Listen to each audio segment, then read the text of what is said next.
Hello everyone, welcome back to trade with Mavi. So let's see आज कैसी market रही और हमने क्या प्लान करा था उसके हिसाब से मार्केट रही या नहीं रही। सो हमने कल प्लान करा था कि 25,200 बहुत स्ट्रॉन्ग रेजिस्टेंस है, तो वहाँ से कोई फॉल देखने को मिल सकता है।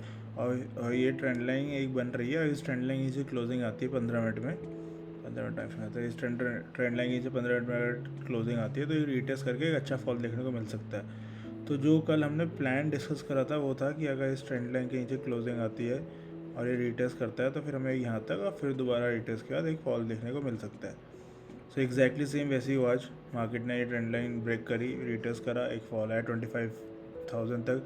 25,000 को दोबारा रिटेस्ट करने के ऊपर रेजिस्टेंस 2500 के अराउंड, फिर 2500 के बाद करने के बाद सीधा एक शार्प फॉल आया। एंड ये सारा फॉल सिर्फ टेक्निकल के लिए नहीं, फंडामेंटल भी अगर कोई ट्रैक करता हो तो जो अभी ईरान की और उसकी लड़ाई चल रही है उसके ऊपर जो DI सेल कर रहे हैं, अगर हम देखें तो DI बहुत स्ट्रॉन्ग बियरिश है, सॉरी FI बहुत स्ट्रॉन्ग बियरिश है, DI बाय कर रहे हैं, तो बहुत ज़्यादा सेलिंग कर रहे हैं इन्वेस्टर, फॉरेन इन्वेस्टर्स।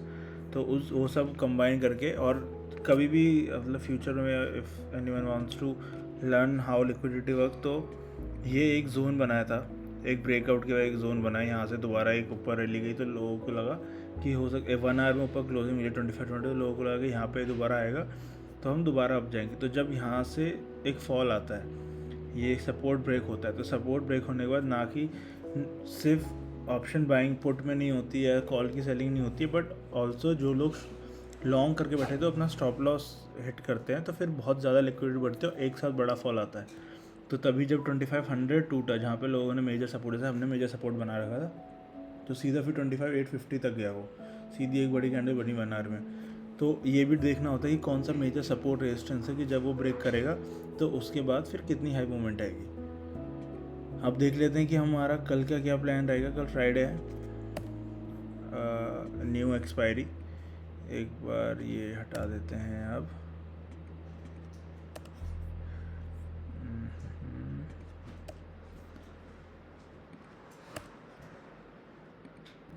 इसको रहने देते हैं, तो एक वनडे में देख लेते हैं क्या बन रहा है हमारा। अब वनडे में बहुत बड़ी कैंडल बनी है 1% की, और बट हमारे पास वनडे में इधर क्लोजिंग है।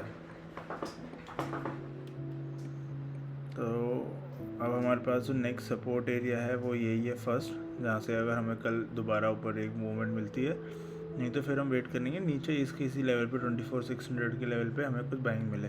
एक बार डेटा देख लेते हैं। तो डेटा हमने नेक्स्ट एक्सपायरी का चूज़ कर लिया है 19 जून। 19 जून में अगर हम देखते हैं तो हमारे पास 25,800 पे सपोर्ट है, 25,900 पे सपोर्ट है। आज बहुत ज़्यादा चेंज इन हुआ है, रेजिस्टेंस भी उतना ही है, रेजिस्टेंस भी चेंज इन हुआ है, बहुत आया 2500 पे, तो पॉसिबिलिटी 2500 पे एक रेंज बिल्डअप हो, और 25,000 पे रेजिस्टेंस बहुत हाई बन गया, तो सपोर्ट रेजिस्टेंस में चेंज हो गया। तो एक बार देख लेते हैं, अगर इसका डेटा देखना है तो ये रहा। अब हमारे रेजिस्टेंस बन चुका है, जो कभी सपोर्ट हुआ करता था 24,900 और 25,000, क्योंकि चेंज इन हुआ देखें तो सब निकले हैं यहाँ से। अब देखते हैं हम कल क्या प्लान कर सकते हैं 15 मिनट में जाके एक बार।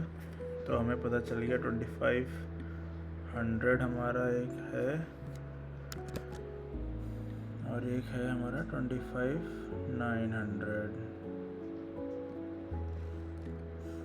सही है, तो ये हमारा एक मेजर सपोर्ट है। उसके बाद जो हमें इधर सपोर्ट देखने को मिल सकता है, ये सपोर्ट है, इसके बाद अगर हमें सपोर्ट देखने को मिल सकता है तो इधर देखने को मिल सकता है एक सपोर्ट लेवल। तो हम इसको कंसिडर करते हैं 24,700 के लेवल को कंसिडर करते हैं नेक्स्ट सपोर्ट, और एक रेजिस्टेंस जो हमारा बन सकता है वो इस लेवल पे बन सकता है।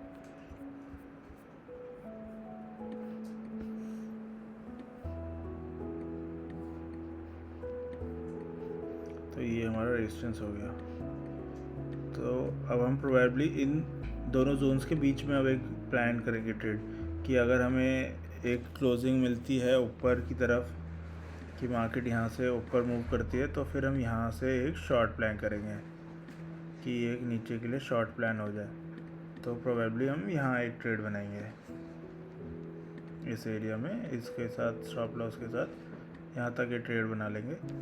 और नहीं तो फिर हम अगर ये इसको ब्रेक करते हुए सीधा यहाँ जाता है तो फिर हम यहाँ पे एक लॉन्ग ट्रेड यहाँ से प्लान कर सकते हैं। तो ये 2 मेजर हमारे ऑप्शंस रहेंगे कल के लिए। अब देखते हैं मार्केट कल कैसे हमको प्ले करती है और हम कैसे उसको संभालते हैं। Thank you so much.